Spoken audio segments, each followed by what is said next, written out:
하나님 말씀은 신약성경 누가복음 24장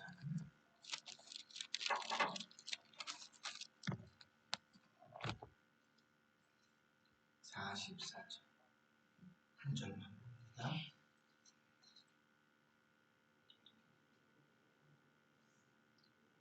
신약성경 141쪽 누가복음 24장 44절 우리 같이 읽겠습니다.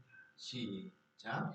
또 이르시되 내가 너희와 함께 있을 때에 너희에게 말한 바 곧 모세의 율법과 선지자의 글과 시편에 나를 가리켜 기록된 모든 것이 이루어져야 하리라 한 말이 이것이라 하시고. 아멘. 우리가 수요일마다 주일 예배 순서를 따라서 그 순서들이 어떤 의미가 있는가를 하나하나 살펴보고 있습니다. 예배는 양방향이라고 했죠. 우리가 하나님께 드리는 부분도 있고 하나님으로부터 받는 부분도 있다고 했습니다. 우리가 하나님께 드리는 것은 찬송, 기도, 또 이런 예배 전체가 하나님께 드리는 것이지만 예배 가운데 그렇게 하나님께 드린다면 하나님으로부터 받는 것은 주의 말씀을 받지요. 그렇지? 은혜를 받습니다. 자, 그런데 하나님의 말씀을 받는다고 할 때 그 말씀을 우리는 보통 설교에만 국한시키죠. 그래서 예배 순서 중에 설교의 순서를 잘 들으면 예배를 잘 드린 것 같고, 또 설교의 순서를 이렇게 잘 지내지 못하면 예배를 잘 못 드린 것 같고, 뭐 이런 생각들도 하게 됩니다. 물론 예배 전체에서 설교가 차지하고 있는 비중, 또 시간적인 분량 이런 것들의 차이가 많기 때문에 설교가 중요하다 하는 것은 이해가 됩니다. 더더군다나 우리가 설교는 하나님께 우리가 드리는 게 아니라 하나님으로부터 그 말씀을 듣는 것이니까 오히려 설교가 중요하다 하는 것도 이해는 됩니다. 그러나 우리가 놓치고 있는 부분은 예배 중에 하나님의 말씀을 듣는 것은 설교만 있지 않다는 것입니다. 여러 이름으로 여러 부분으로 하나님의 말씀을 대하게 되는 것입니다. 그래서 우리가 주보를 한번 볼까요? 주보에 주일 안예배 주보를 보시면 그 주보에 제일 먼저 등장하는 하나님의 말씀, 그러니까 예배의 부름에서 주의 음성을 듣는 것 외에 이제 처음으로 등장하는 대면하는 하나님의 음성이 무엇인가 하면 성시교독입니다. 그지? 성시교독. 그리고 옆에 이제 성시교독은 보통 우리는 교독문, 그지? 근데 우리 의미를 좀 명확하게 알 필요가 있습니다. 성시교독이라는 것은 다른 말로 하면 성스러운 시를 서로 읽는다 이렇게 얘기하는 거잖아요. 성시교독이니까. 그러니까 사실 원래는 이게 교독문이 아니었구나 이렇게 생각해 볼 수도 있는 거예요. 그런데 우리는 교독문을 보통 성시교독으로 합니다. 그래서 혹 이제 인식을 하셨는지 모르겠지만 예배 중에 제가 이제 예배를 인도할 때 성시교독은 찬송가 뒤편에 있는 교독문 몇 번입니다. 이렇게 표현하죠. 그치? 그래서 성시교독과 교독문이 다른 것이구나 이렇게 이해해 볼 수 있습니다. 원래 이제 성시교독을 이제 역사적으로 쭉 흘러가면 회당 예배 때부터 성시교독과 시편은 읽혀졌었습니다. 그리고 또 이런 신편을 읽는 전통은 우리가 오늘 제목이 뭐죠? 성시교독과 성경봉독이잖아요. 성경봉독과 만나는 부분들도 있어서 이 두 개를 같이 묶었는데 예전 회당 예배 때, 회당 예배는 신약시대, 구약의 중반부터라고 얘기했잖아요. 이 회당 예배 때 성전이 다 무너진 다음에 회당 예배 때는 모여서 시편을 읽었고 또 이어서 십계명을 읽기도 했습니다. 그리고 낭독하기도 하고 교독하기도 했어요. 그러한 전통들이 중세까지 내려오면서 중세 시대에는 시편이 단순히 교독문으로만 있지는 않았습니다. 왜냐하면 당시에는 이제 성경이 히브리어, 헬라어, 그다음에 라틴어 이렇게만 돼 있었잖아요. 그러니까 보통 사람들은 성경을 읽을 수가 없으니 교독을 할 수가 없죠. 그러니까 보통 성시를 교독한다 하는 것은 사제와 신부들의 몫이었습니다. 그런데 이제 중세 시대 오면서는 그걸 좀 발전시켜가지고 교독을 하지 않고 교송을 하기 시작했어요. 그러니까 시편의 노래를 서로 주고받으면서 불렀다는 거죠. 시편을 테마로 해서 교창을 했다는 말. 그래서 한쪽에서 찬양대가 또 시편의 내용들을 쭉 이렇게 찬송하면 그 후렴은 또 이쪽에 있는 찬양대가 또 부르고 하는 형식으로 진행이 되다가 또 이제 시간이 흘러가면서 이런 형식들이 그냥 찬양대의 교창이 아니라 음창, 그러니까 한쪽에서 찬양하면 한쪽에서 응답하는 찬송을 드리는 어떤 그런 형식으로. 그래서 또 혹자는 누가 독창을 하면 찬양대가 음창하는 형식으로 이렇게 시편이 노래로 불러졌어요. 우리가 예전에 좀 살펴봤던 것처럼 그렇게 중세 시대를 지나다가 이제 종교개혁의 시대가 되면 가장 중요한 변화 중에 하나가 무엇인가 하면 성경을 번역하기 시작했다는 거잖아요. 그치? 그때다가 이제 그 문명들이 사람들이 이제 좀 개화되기 시작하면서 이제 당시의 성경을 우리의 말로 우리의 언어로 번역하기 시작한 거예요. 그래서 독일어 번역도 나오고 프랑스어 번역도 나오고 번역을 해야 되기 시작했고 번역을 하니까 뭐예요? 어떻게 돼요? 일반 사람들이 읽을 수 있게 되는 거죠. 그죠? 그래서 이 시편을 일반 성도들과 함께 교독할 수 있게 되는데 우리가 이전에 종교개혁자 루터를 얘기하면서 루터의 특징 중에 하나가 노래에도 되게 응했다 그랬잖아요. 그래서 이 시편들을 중세시대 어느 정도 전통을 이어받아서 노래로 짓는 거죠. 특히 칼빈 같은 경우는 시편송을 지어서 원성도들이 같이 부르도록 진행이 되었던 것입니다.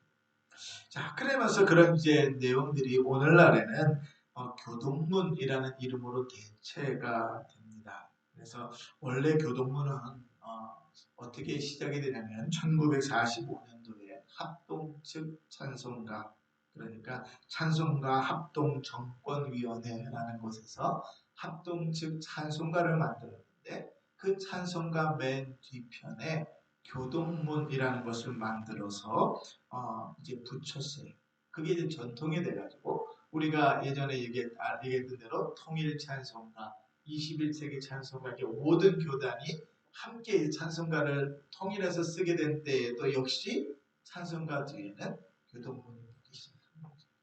근데 우리가 이제 교동문을 혹시 이제 보신 적이 있으신지 모르겠지만 집에 가서 한번 저 교동문만 펴서 쭉 읽으면 처음에 시편 1편부터 시작해서 시편이 쭉 나옵니다. 그러니 시편이 쭉 나올 때는 우리가 성시교도 이렇게 얘기하는 게 이해가 돼요. 근데 문제는 뭐냐면 시편만 있는 것이 아니라 어떤 주제나 교회력 절기를 따라서 주어진 성경들도 있습니다.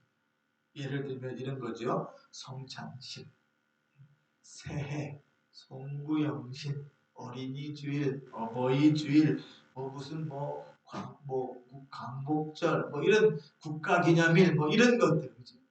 그럴 때 시편을 쓰지 않고 말씀들을 성경 전체에서 관계된 말씀들을 이렇게 뽑아가지고 교독을 한단 말이죠. 그래서 어떤 분들은 이 성시 교독을 이제는 그 전통을 떠나서 지금의 현장에서는 성시 교독이라고 하지 말고 성구 교독 혹은 성경 교독 이렇게 바꾸어야 된다 하는 사람들도 있습니다. 하여간 왜 성시 교독인가 하면 원래는 시편을 교독했다는 거예요. 시편을. 자, 이런데 아까 제가 이 성시 교독이 뭐하고 맞물린다 그랬냐면 성경 봉독하고 맞물린다 그랬죠. 여러분 성경 봉독이라는 말은 이런 거예요.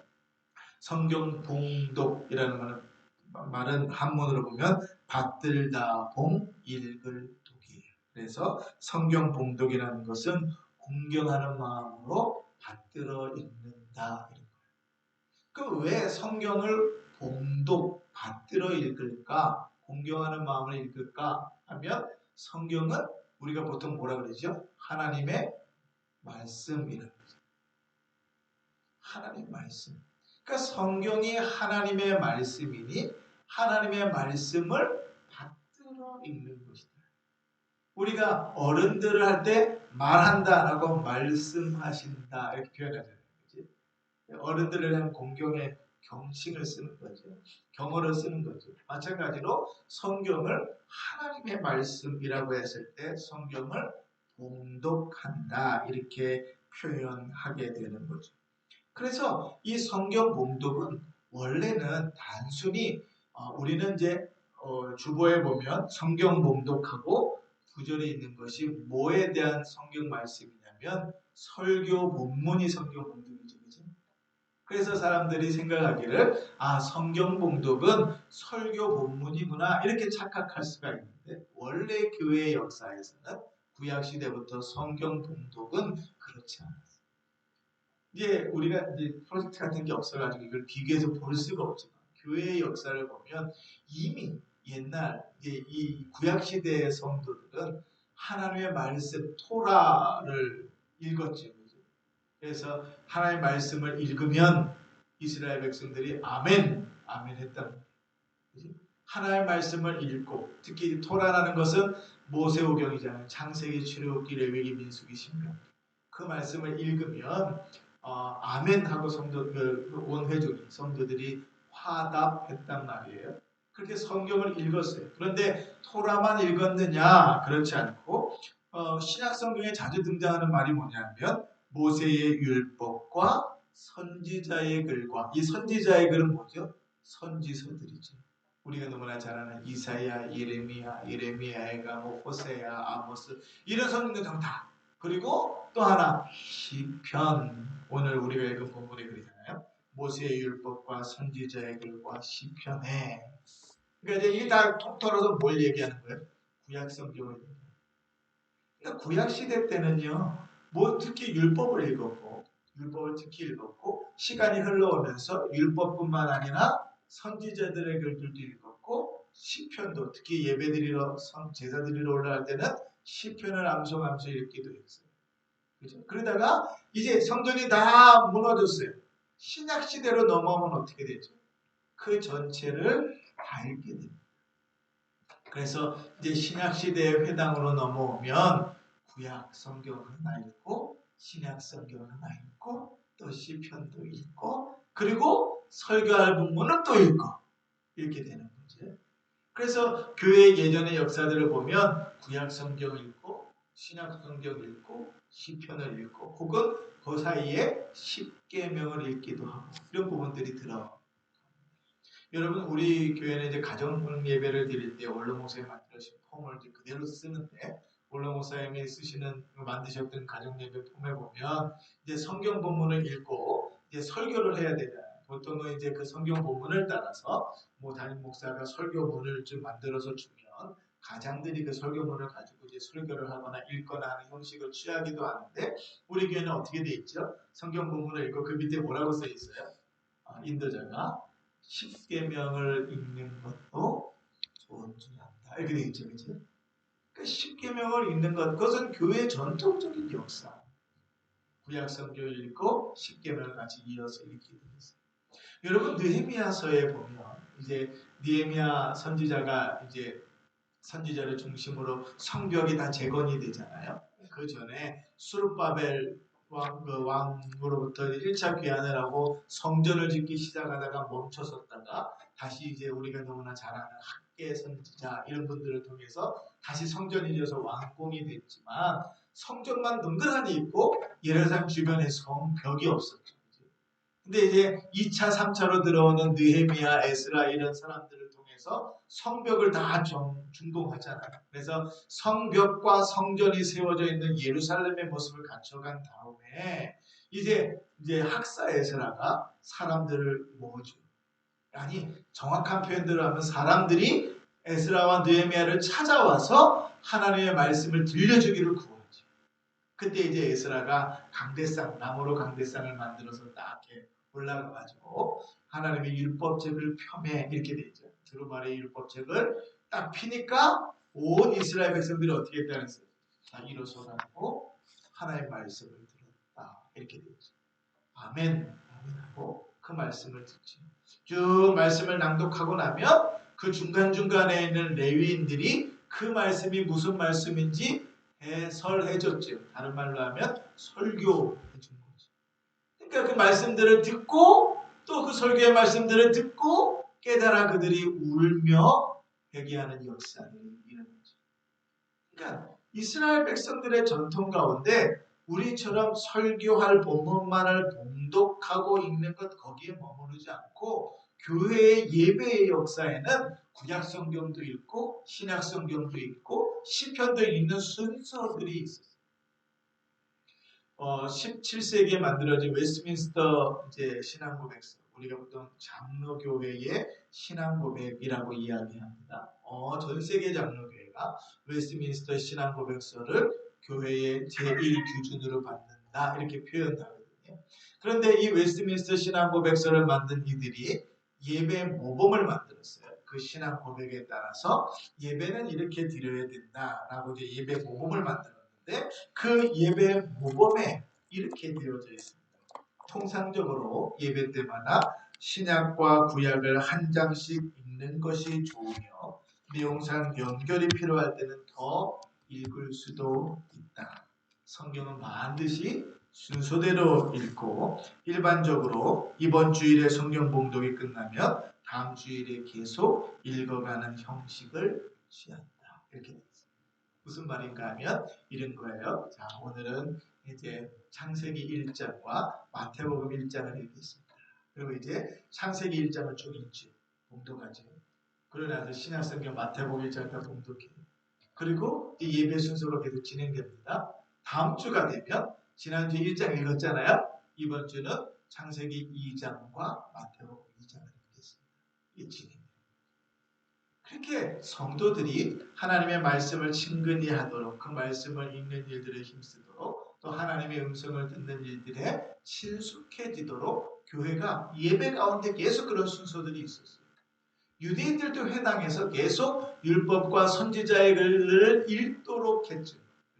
예수님도 그러한 선지자의 글, 특히 이사야의 글을 읽으실 때 그 글이 누구를 향하여? 나를 향하여 하신 말씀이라고 설명해 주셨죠. 그러니까 회당의 전통 때문에 교회의 전통은 성경을 계속해서 봉독하는 일들이 있었던 거예요. 근데 오늘날에는 그런 순서들이 다 빠져버렸죠. 그죠? 왜 빠졌을까요? 왜 빠졌을까요? 오늘날의 교회는 예배의 순서는 1시간 안에 다 끝나야 돼요. 상식적으로, 보통 상식적으로 1시간 안에 예배 순서를 다 끝내려면 뺄 건 좀 빼고 집어넣을 건 집어넣고 줄일 건 줄이고, 그죠? 설교도 길게 하면 안 되고, 뭐 그래서 30분 안에 줄여야 되는, 1시간 안에 다 끝내야 되는 거죠. 그런데 이러한 이 흐름은 사실은 왜 시작됐냐면 큰 대형 교회들이 1부, 2부, 3부, 4부 예배들을 나누어 드리다 보니까 오래 예배를 드릴 수가 없었어요. 그러니까 예배를 줄이죠. 순서대로 뺄 건 빼고. 그런데 우리가 잘 아는 것처럼 큰 교회의 영향력은 사실은 작은 교회에 많이 파급적인 그 영향이 있거든요. 그게 변화들이 되어져 가는 거죠. 그러나 사실은 예배 가운데 충분히 우리가 하나의 말씀을 듣는 순서들이 있다. 예전에 이제 성도들은 고대에는 예배 준비를 위해서 예배 전에 성경을 읽어야 된다고 생각을 했어요. 그런데 문제는 뭐냐면 글을 몰랐다는 거지. 그 고대 교회의 성도들 중에는 노예도 있고요. 일자 무식한 사람들도 있어요. 물론 중들도 있고, 주인들도 있고 또 부자들도 있지만 많은 사람들이 글을 몰랐다는 거죠. 그러니까 성경을 읽는 일들은 쉽지 않았어요. 그래서 교회는 이 일들을 위해서 성경을 봉독하는 전문가를 모시고, 그러니까 우리로 따지면 이게 좀 표현이 좀 어감이 다를 수 있는데 성경을 읽는 성우를 이렇게 모셔가지고 그 성우가 성경을 잘 읽도록 하는 경우도 있고, 보통은 예배 인도자가 성경을 봉독했고 또 장로가 그것을 이어서 성경을 봉독하는 일들이 있었습니다. 성경 봉독자를 세우는 특별한 경우 외에는 대부분은 다 예배 인도자가 성경 봉독을 다 했었습니다. 그래서 우리가 이제 무슨 특별한 이제 순서가 있는 예배에 가면 목사님들 중에 성경 봉독하시는 분이 따로 있죠. 그치? 그런데 그런 경우들도 있을 수 있는 거예요. 대부분은 예배 인도자를 하지만 봉독자를 따로 세우기도 합니다. 그런데 여기서 우리가 그 성경 봉독을 가볍게 여기서는 안 돼요. 왜냐하면 우리가 서두에 말씀드린 것처럼 하나님의 말씀을 읽을 때 하나님의 말씀은 선포되는 자체로 여전히 하나님의 말씀의 가치가 있습니다. 어떤 이제 신학자들은 이렇게 표현했어요. 하나님의 말씀이 되었을 때 비로소 그것은 하나님의 말씀이 됩니다. 다른 말로 하면 하나님의 말씀을 내가 듣고 내가 은혜를 받으면 그게 하나님의 말씀이 된다. 이렇게 표현해요. 그래서 우리가 보통 큐티를 하거나 말씀을 묵상할 때에 위험한 요소들이 그런 것들이죠. 그런데 우리는 그렇게 고백하지 않습니다. 성경은 사람이 하나님의 말씀으로 믿든지 믿지 않든지 은혜를 받든지 못 받든지 그것은 그대로 뭐예요? 유일무한 하나님의 말씀. 그 말씀이 받들어져서 읽혀진다, 봉독되어진다 라고 얘기했을 때 그 자체로 하나님의 말씀은 선포돼요.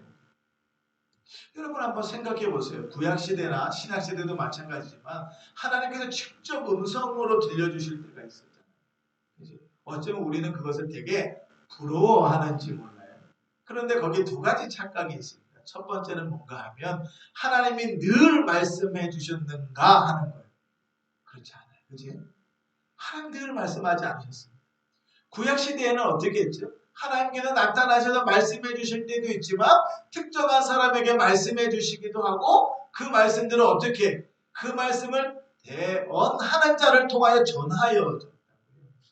그게 선지자이기도 했고요. 모세와 같은 지도자이기도 했었습니다. 그러니까 하나님의 말씀은 전하여 줬어요. 그러니까 우리로 따지면 그게 글이었다면 봉독되어진 거죠. 그리고 그대로 성도들이 받습니다. 신약시대 또 넘어가면 여전히 신약시대에도 아직은 성경이 완성되어 있지 않았기 때문에 신약시대에도 하나님께서 직접 나타나셔서 말씀하실 때가 있어요. 우리는 그것을 대단히 동경하고 부럽지만 사실은 그런 경우는 아주 특별한 경우예요. 하나님의 역사는 그 말씀이 전하여질 때 사도 바울이 사울일 때 다메섹 도상에서 예수를 만납니다. 파란 빛 가운데서 예수를 만나죠. 눈이 멀어져 버리고요. 예수님의 음성을 본인만 듣습니다. 그 주님께 본인만 묻죠. 우리는 그런 간증이 있으면 변하지 않을 것이라고 생각하지만 인간은 죄입니다. 그런데요, 하나님께서 모든 사람에게 그렇게 하셨던가요? 아니요. 대부분은 어떻게 하셨습니까? 바울의 입을 통하여 베드로의 입을 통하여 빌립의 입을 통하여 주의 복음을 전하게 하시고 설교하게 하시고 그 말씀이 전하여졌을 때 하나님의 역사가 거기 이루어집니다. 근데 우리가 성경에서 읽는 그 시대는 하나님의 말씀이 아직 완성되어져서 우리에게 주어진 시대가 아니잖아요. 지금은 어떻습니까? 하나님의 말씀이 성경으로 66권이 딱 우리에게 주어진 시대죠. 그래서 성경 66권이 더 나오면 어떡합니까? 아니면 67권째 책에 나오면 어떡합니까? 뭐 그 외경이나 위경 같은 경우 뭐 도마복음도 있고요. 뭐 이런저런 이제 성경들이 뭐 성경이라고 말하는 외경 위경들이 많은데 더 나오면 어떡합니까? 그럴 때 우리는 이렇게 고백합니다. 66권으로 충분합니다. 우리가 믿음으로 예수를 믿고 구원을 얻고 신앙의 삶을 사는 것 하나님의 말씀을 66권으로 계시하시고 완성하신 것으로 충분합니다. 그 얘기는 뭐예요? 하나님의 말씀이 이미 우리 손에 들려졌다는 거예요.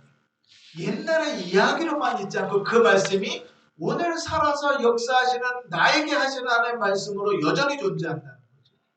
그러니 그 말씀을 읽는 거예요.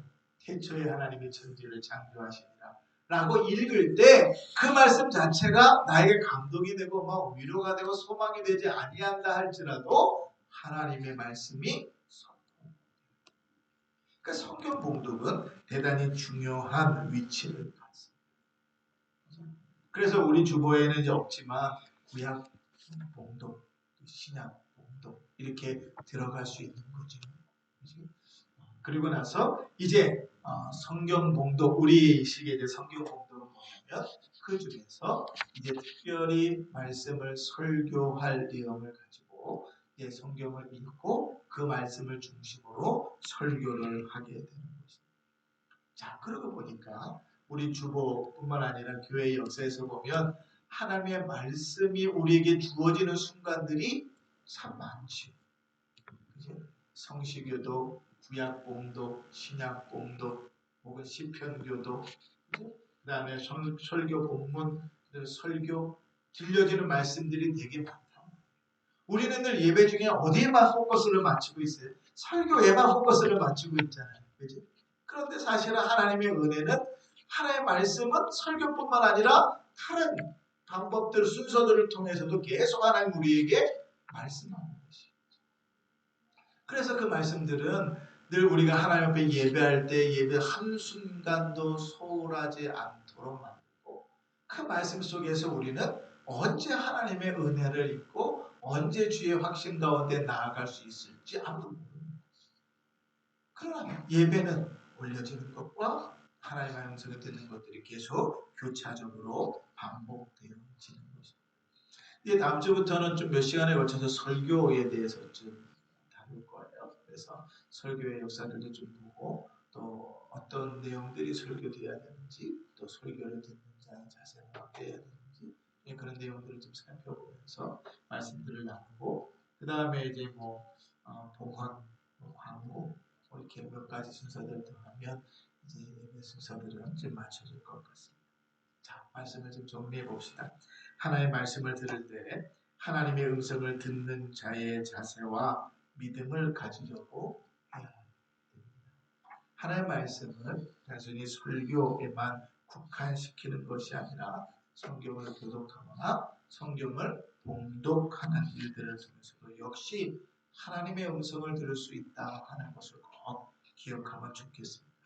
교회가 이렇게 성경을 하나님의 말씀을 듣는 일들을 예배 가운데 중요하게 생각한다면 우리가 개인적으로 성경을 읽는 일이 왜 중요한가 하는 것에 대해서 더 이상 설명할 여지가 없는 것이죠. 그죠?